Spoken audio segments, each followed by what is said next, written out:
शुरू अल्लाह के नाम से जो बड़ा मेहरबान और निहायत रहम करने वाला है। अस्सलाम वालेकुम। उम्मीद है कि आप सब खैरियत से होंगे। अल्लाह तबारक ताला आप सबको हमेशा खुश रखे, आबाद रखे। अल्लाह तबारक ताला से हमेशा दुआएं मांगते रहें। वो रब्बे कायनात ऐसी ज़ात है जो जब भी बंदा उससे मांगेगा वह अल्लाह ताला ज़रूर अता फरमाने वाले हैं। वो ऐसा दरवाज़ा है जो कभी बंद नहीं होने वाला।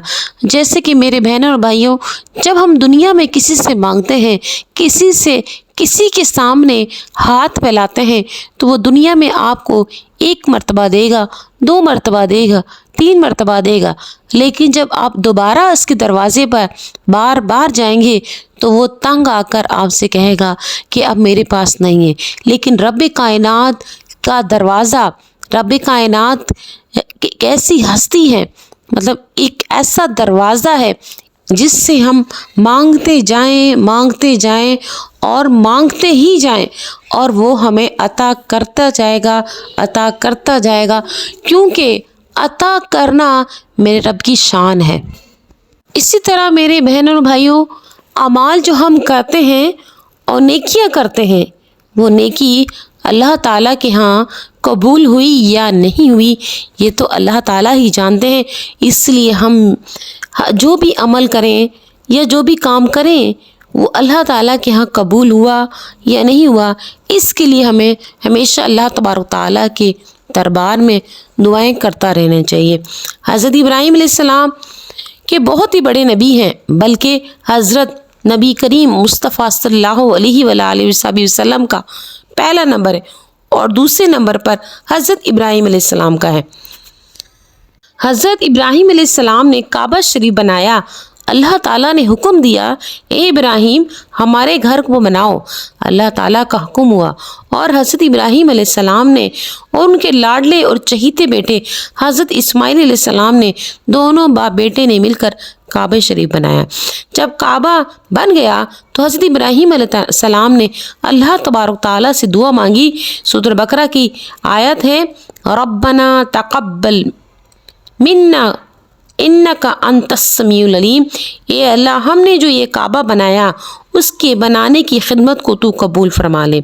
अल्लाह का घर बनाया, अल्लाह के हुक्म से बनाया, फिर भी अल्लाह के यहाँ कबूल हो जाए इसकी दुआ कर रहे हैं और वो भी अल्लाह के एक जलील कदर नबी दुआ कर रहे हैं। लिहाजा हम सबको भी जो भी हम अमल करें, जो भी हम नेकियां करें, वो अल्लाह ताला के यहाँ कबूल हो जाए इसकी दुआ करते रहना चाहिए। जैसे कि हम नमाज में ये दुआ यूँ कहें कि अल्लाह हमारी नमाज़ों को कबूल फरमा, ये अल्लाह हमारी तरावी को कबूल फरमा, ये अल्लाह हम जो ज़कात और ख़ैरात अदा कर देते हैं इसको कबूल फरमा, ये अल्लाह हम जो कुरान पढ़ते हैं इसको कबूल फरमा।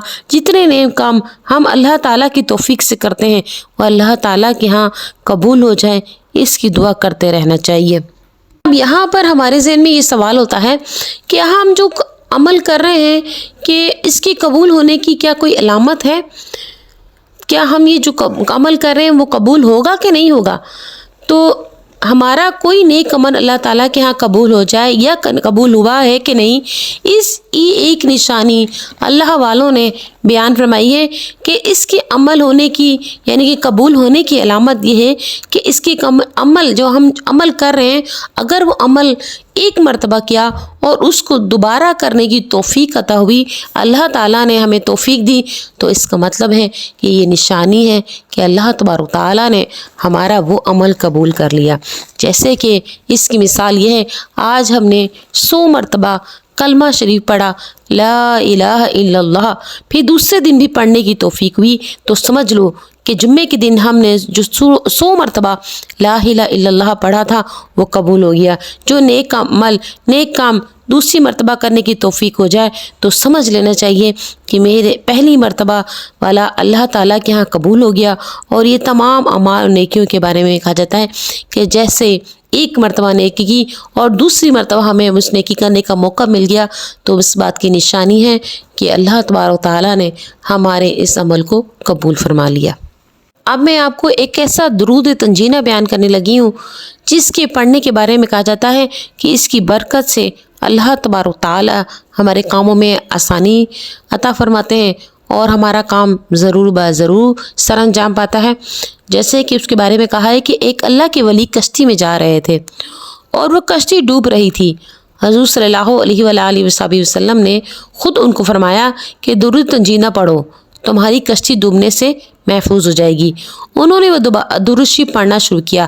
اللہ تعالیٰ نے اس درود کی برکت سے ان کی کشتی کو ڈوبنے سے سلامت رکھا اور صحیح سلامت وہ اپنے مقام پر پہنچ گئے۔ شیخ الاسلام حضرت مولانا سید حسین احمد مدنی رحمۃ اللہ علیہ فرمایا کرتے تھے کہ اگر کسی مسلمان پر کوئی بڑی سی بڑی مصیبت آ جائے، 70 مرتبہ یہ درود تنجینا پڑھے اور اللہ تعالیٰ سے دعا کرے تو اللہ تعالیٰ اس کی مصیبت کو دور فرما دیں گے۔ الحمدللہ مجھے خود اس درود پاک کا ترجمہ اور اس کو پڑھنے کی برکت سے مصیبت کہاں جاتی ہے یہ پتہ بھی نہیں چلتا۔ اب ہمیں یہ درود پاک کو یاد کر لینا چاہیے، اور کہا جاتا ہے اس کی فضیلت ہے کہ گھر میں لگا کر رکھو تو اس درود کی برکت سے گھر میں عافیت اور برکت رہے گی۔ اور روزانہ جو شخص اس کو پڑھنے کی عادت بنا لے اور دعا کرو کہ اور پڑھتا بھی رہے اور دعا بھی کرے کہ اللہ اس درود کی برکت سے مصیبت سے ہمیں کوئی بھی مصیبت ہے ہماری اس کی حفاظت فرما لے، اللہ تعالیٰ سلامت رکھے۔ لیکن کبھی کوئی مصیبت آئے تو اس درود شریف کو 70 مرتبہ پڑھو، انشاءاللہ اللہ تعالیٰ اس مصیبت کو دور فرما دیں گے۔ اس لیے میرے بہنوں بھائیوں، جب کوئی مصیبت ہو، پریشانی ہو تو آپ ضرور اس درود شریف کو پڑھیں، درود تنجینا کو، اور اپنی معاملات زندگی میں روزانہ 3 مرتبہ اس کو پڑھنے کی عادت بنا لیں۔ اللہ تبارک تعالی ہم سب کو دین کی سمجھ بوجھ عطا فرمائے، دین پر عمل کرنے کی توفیق عطا فرمائے۔ وآخر دعوانا ان الحمدللہ رب العالمین۔